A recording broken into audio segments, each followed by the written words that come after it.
much like in the Gertrude Banazinski story, your girl cried, okay? I'm gonna just let you know I was a punk. I cried a little bit. And today's story is about Kenneth. And yeah, it's a very sad story. Can I help you, ma'am? What are you doing? I'm recording you. Can I help you, ma'am? Why? Because you're mommying me to death. I'm gonna change my name. What do you want, child? Did you watch Ralph Breaks the Internet? What? No, I watched Barney Rubble You watch and Fred Flintstone.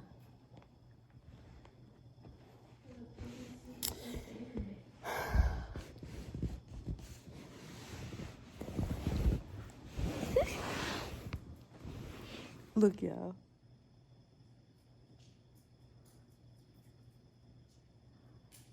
You comfortable? Are you comfortable?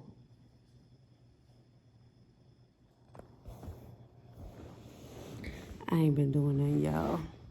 But watching YouTube when I come home and go to sleep. And working. And I did order me an eyeshadow palette for Mother's Day. And Dominique Cosmetics sent me the wrong palette. So I'm distraught. So I have to wait until Monday to try to get it resolved. And they're only open during the hours that I'm at work. How helpful is that? Yay. Anywho, we not doing nothing. So I figured I'd piece together a little something. Now do it again. Do it again, you nasty.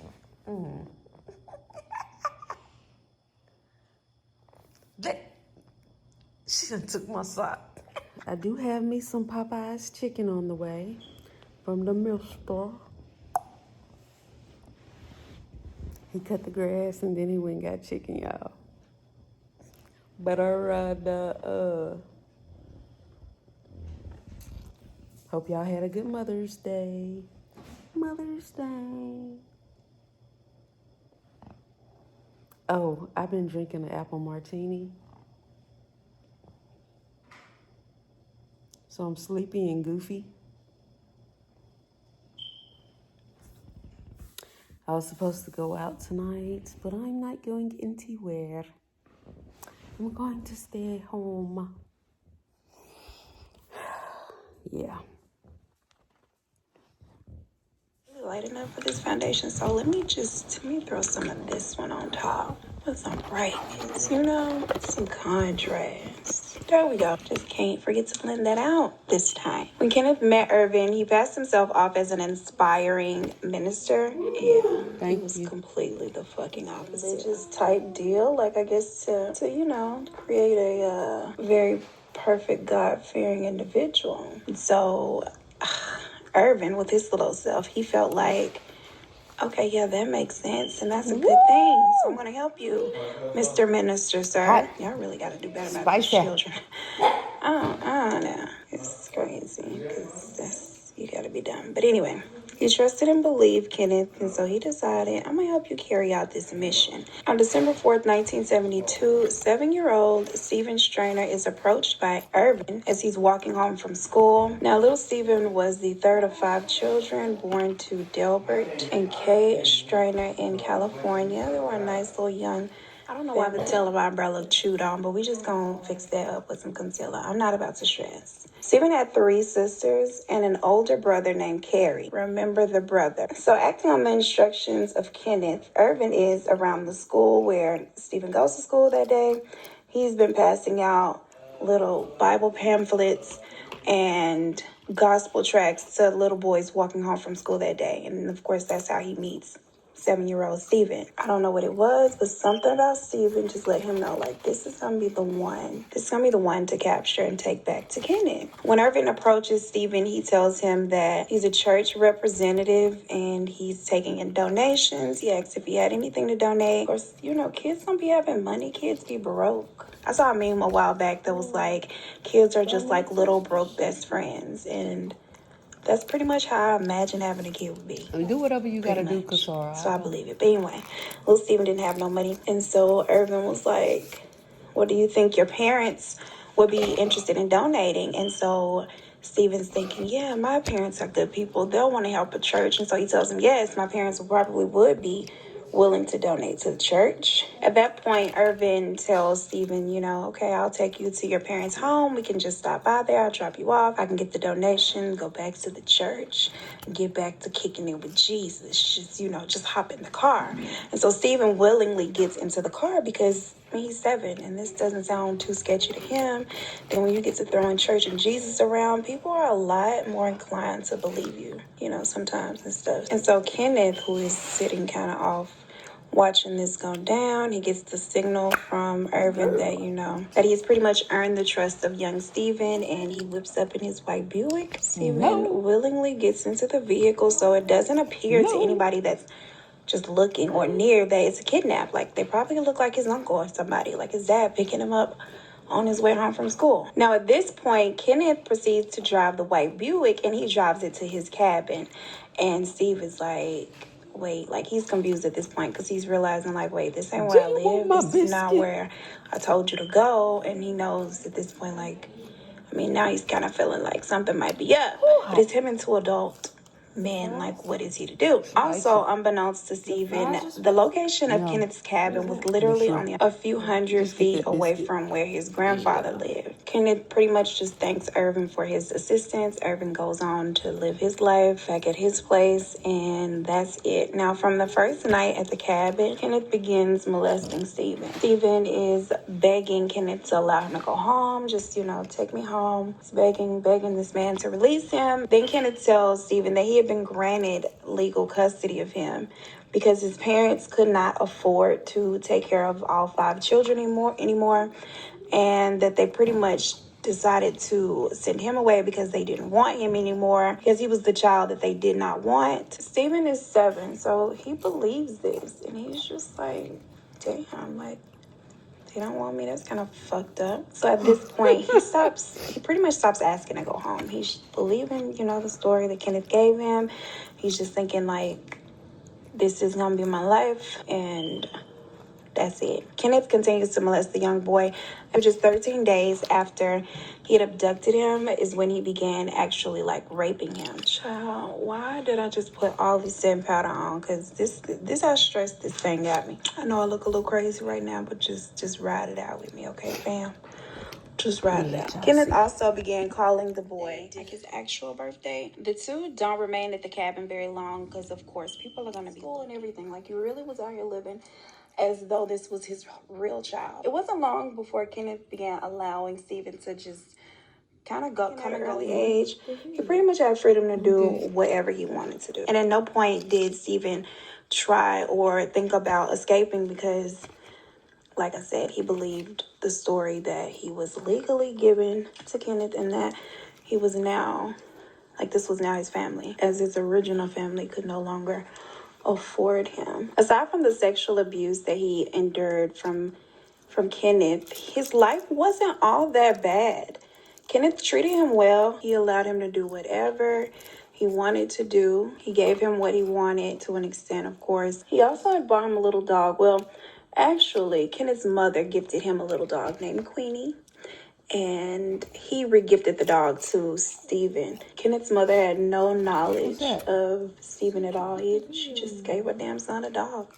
Thought that was it. When Steven was 9 years old, Kenneth began dating a woman by the name of Barbara Matthews. The 2 got kind of serious quickly. Like, she moved in with them rather quickly, and for a period of 18 months, she lived with Kenneth and Steven, but she knew him as Dennis, and she thought that was his biological son. For a period of 18 months, Barbara lived with Kenneth and Steven, and you would think that now that he has a woman, he wouldn't feel the need to sexually abuse Steven, but that was not the case, unfortunately. Barbara begins to molest and rape Steven along with Kenneth. Like, she was a sick bitch.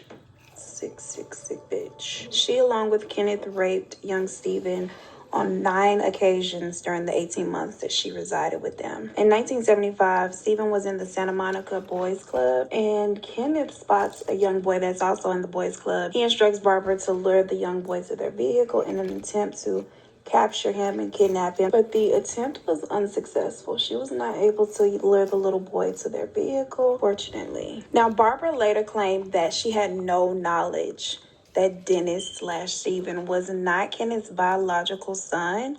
She had no knowledge that he was kidnapped, but I don't know about that. I think she was just trying to save her own ass later. And that's why she acted like, what? That wasn't his son. Girl, you knew. You motherfucking knew. Y'all, when I was making my notes for this video, like, I cried like a baby. Like, I'm gonna try to get through this video without crying because it's about to get so sad and so emotional, and I just don't even want to look like a punk on camera, but I'm gonna try. I'm really gonna try to hold it together. Like, I'm joking, but I'm not. As Stephen is getting older and getting into puberty, Kenneth decides that it's time for him to start looking for another younger child because his preference were young children, not, teenagers with pubic hairs or grown men. Kenneth decided he was going to use Stephen to help him kidnap a younger boy, and they went out on several occasions to attempt kidnappings, but they were all unsuccessful. Now, Kenneth decided that he needed to find somebody else. He started to feel like Stephen lacked what it took for him to be an accomplice and that he just wasn't, fit for these actions. When in actuality, Stephen had been sabotaging the attempts all along because he didn't want to see another young boy going through what he had gone through at the hands of Kenneth, and he damn sure didn't want to be the reason that another child was kidnapped and, assaulted. So he would always sabotage it on purpose, because that's what sabotage means, duh. Kenneth decides to ditch Stephen as an accomplice, and he solicits help from one of Stephen's acquaintances, Sean Poorman, just another gullible young boy. He was actually like a kid, so I ain't gonna give him too much. Because he was young. He was a child himself. Kenneth is able to talk him into helping him go out and kidnap a young child. Now, on February 13th, 1980, the two are out looking for a child to take back to the home of Kenneth. They spot 5-year-old Timothy White playing in his family's home's front yard. Like, this is another thing. How is this baby? Let me just tell you what happened. Let me just tell you before I go down that road. They spot this 5-year-old playing in the front yard of his family's home. They pull up. Sean gets out of the car and he tries to lure the young boy to the car by talking to him, and he doesn't agree to go. He's like, no. Nope. At that point, he begins to fight back, and Sean grabs him and pulls him into the car. Kenneth speeds off, and they head back to Kenneth's house. And just like that, he was snatched off the streets. How the hell do you snatch? See, that's why I'm scared to let my kids play outside. He was right there in the front yard, like, I don't know.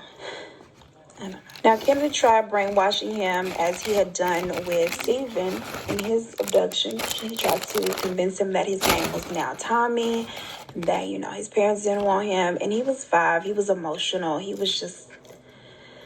wasn't as easy to convince as Stephen was, and he was in a lot of emotional distress. Like, he's 5, so of course, they want mama, they're crying, all of that. In an effort to pass Timothy off as his own son and Stephen's younger brother, Kenneth dyes Timothy's bright blonde hair dark brown, because he's like, you need to look more like us. Now, over the next 16 days, 5-year-old Timothy forged a bond with now 14-year-old Stephen. Stephen has been protecting him up till now, but he knows inevitably what is going to happen. That Kenneth is going to start sexually abusing him any day now, unless he could get him out of there, and he was determined to do so. So on March 1st, 1980, Kenneth goes to work, and he leaves home thinking, nothing's going to happen, because like I said before, Stephen had never tried to escape. Like, he had never tried to run. But shit was different, because Kenneth he didn't want to see the same thing happen to this sweet, innocent, beautiful 5-year-old boy. Stephen takes young Timothy by the hand. They leave the house.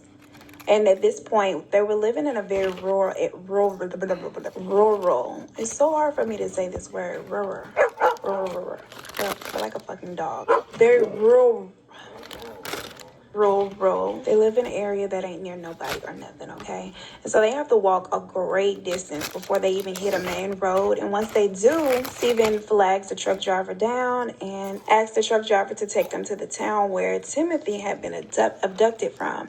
But the problem was the 5-year-old didn't know his address. So they were kind of like, where we go from here? Because Stephen was like, I was going to take you to your parents. But he's like, I don't know where my parents at. I don't know where I live. And at that point, they decide, okay, let's just hit a police station. Stephen goes to a police station with the young boy.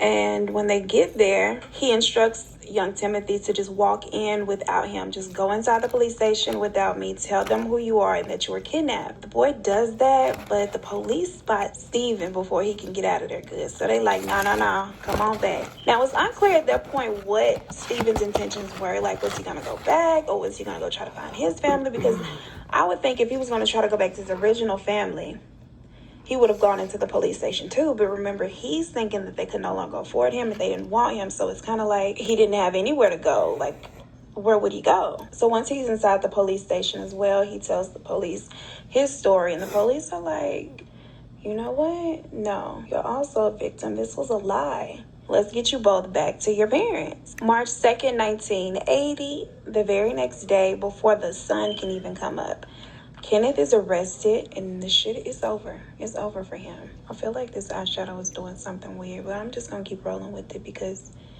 he ain't got nowhere to go anyway. So if I turn out ugly, it's okay. The same day of his arrest, both children are reunited with their families. And then the next year, 1980, Kenneth is tried and convicted of the kidnapping of Timothy and Stephen in 2 separate trials. Now, he was sentenced to 7 years, just 7 years, but was paroled after only serving 5.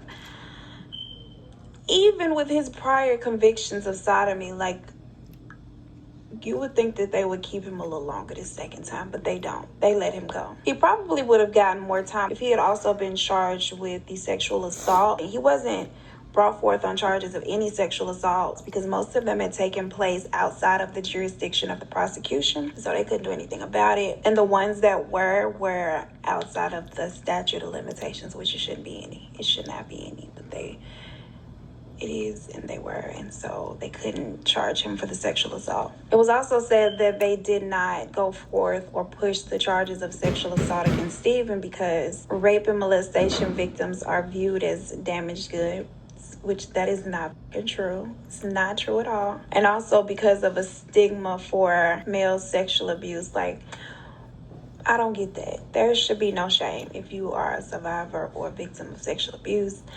You shouldn't have no shame. The nasty, trifling mofo who did it should be the one ashamed because he the wrong one, okay? Irvin Murphy and Sean Portman, who helped Kenneth abduct both boys, were also brought up on lesser charges. Both claimed that they knew nothing of the sexual abuse endured by Stephen, and Barbara, she was never brought up on any charges at all because they could only charge her with sexual abuse charges. And so, like I said, they were protecting Stephen by not charging anyone or putting out there his sexual abuse that he endured.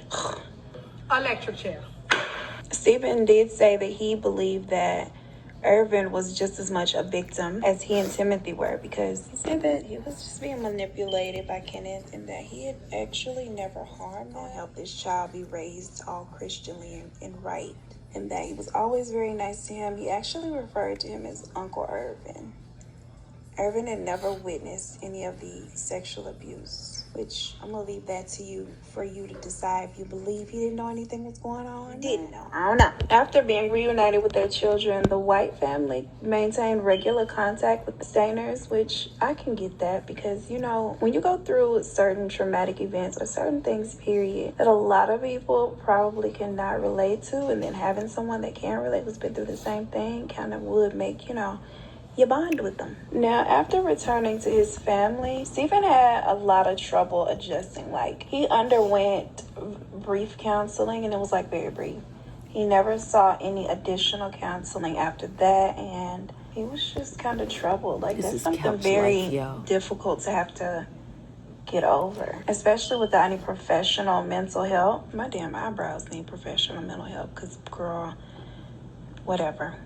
Let's just keep going and just pretend like they don't. Part of the reason why he probably did not get any counseling or further counseling is because of the sexual abuse. And people made it seem like it was just this thing that he should be ashamed of and shouldn't want to talk about. He refused to talk about it in counseling. He refused to talk about it with anybody after that. He just did not want to discuss any of the sexual abuse he encountered. In a later interview, his sister said that Stephen did not get any further counseling because his father said that he, quote, didn't need any. In the interview, she also said that her brother got on with his life, but he was pretty messed up. When he returned to school, a lot of the kids, they made fun of him. He was teased in school a lot for being sexually abused because, you know, kids can be really shitty. This caused him to drop out of school. In 1985, he did marry a young lady by the name of Jody Edmondson, with whom he had 2 children. He also worked with child abduction groups, speaking to children about personal safety, talking to strangers, the signs of people that prey on children, all these things to watch out for, to look out for, just raising awareness on the sick, creepy people that are out here doing these terrible things. He joined the Church of Jesus Christ of Latter-day Saints, and tragically, just literally a couple days after he joined that church, on September 16th, 1989, he was traveling home from work on his motorcycle when his motorcycle collided with a car. He sustained fatal head injuries. He did not survive, unfortunately. Y'all, at this point, when I read that, I try not to cry my lashes off. Ooh. Y'all, the story is so sad because 500 people attended the funeral. At the time of Stephen's motorcycle crash and death, he was only 24 years old. Ooh.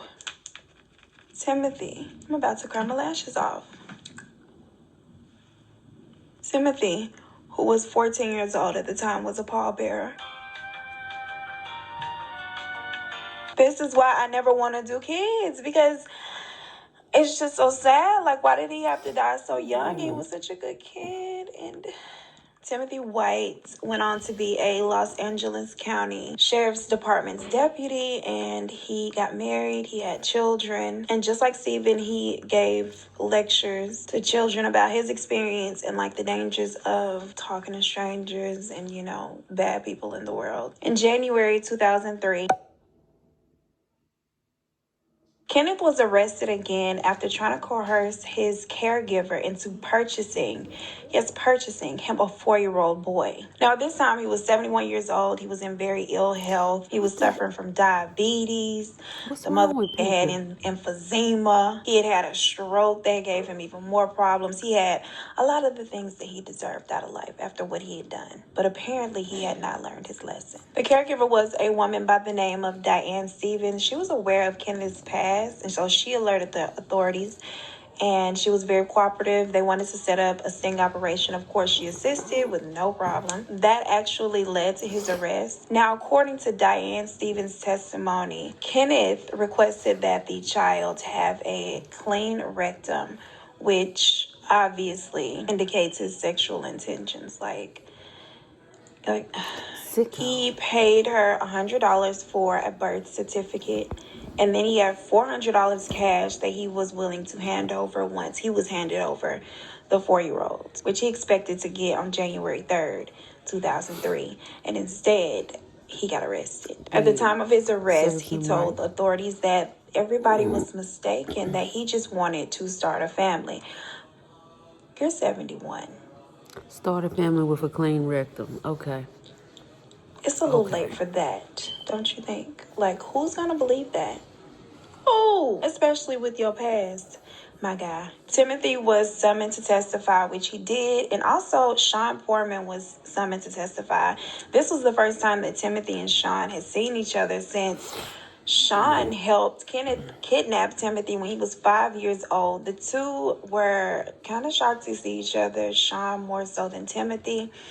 Timothy forgave Sean. They talked for a brief moment. They had a moment in court where they, hugged, and then they went on their own ways. And, they just had a moment of forgiveness, I guess. Which I can kind of get why Timothy forgave him, because at the time, you got to remember, Sean was a young kid, too. He was like Steven's age, about 14. Can't hold him accountable like this far down the line if he's apologetic. On February 9th, 2004, Kenneth is convicted on the charges of attempting to kidnap a child and attempting molestation. The prosecution successfully argued that all of the child pornography that they had picked up from his residence, along with Timothy's testimony, Diane's testimony, and the sting operation was enough to convince a jury that this he had ill intentions. Kenneth was sentenced to 25 years to life in California under the 3 strikes law. It's like 3 strikes, you out, buddy.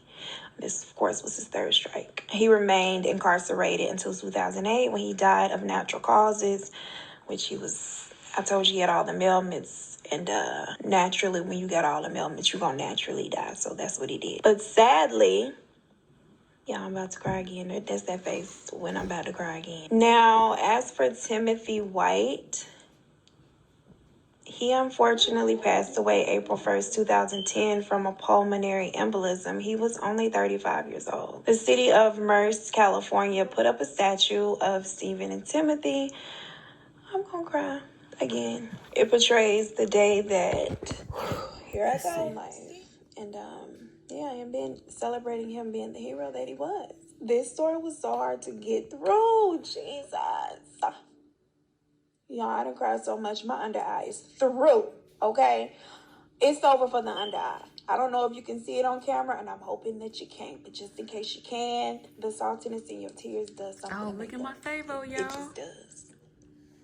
Good. It's looking crazy. So that is it for this particular story. Before you look off, let me say this. Because remember back to the beginning of the video when I told you it was important to remember Stephen's older brother, Kerry? Well, Kerry grew up to be a serial killer. And so, yes, girl, Stephen's brother, hey girl, hey. Hero Stephen, kidnapped little 7-year-old Stephen, who saved Timothy White's life. Stephen, his own blood brother, grew up to be a serial killer. And so he will be the next story that I do, the next video. And I'm not going to make y'all wait for that. I'm going to upload that tomorrow. So don't worry, you ain't going to have to wait and wonder. You can go read about it now. I don't know. As always, thank you so much for watching. Please, if you have not subscribed, like, share, comment, leave a comment down below. Let me know your thoughts. I'm going to go see if I can find that second video, because this is a year old.